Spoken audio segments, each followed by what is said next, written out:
So for when I will be taking the majority of my photos, it will probably be in school in our photo shoot. So I've done a really simple design, although I haven't added any of the features like the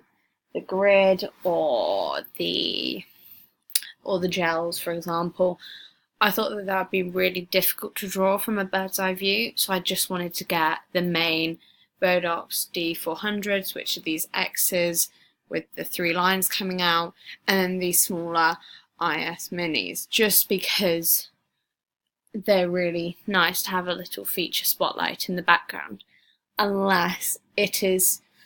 an image which you're trying to cut out, and then it's not great to have one of them.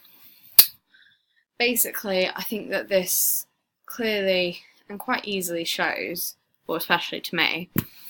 that I'm going to, if I'm this dot here, I'm going to be moving all three directions here.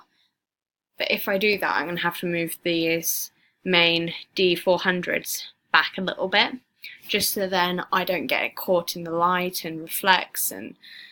basically doesn't cast my shadow on the images. I've also tried to show that I can go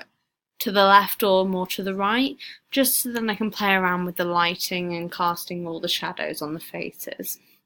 As I think that this makes the magazine a little bit more interesting and different.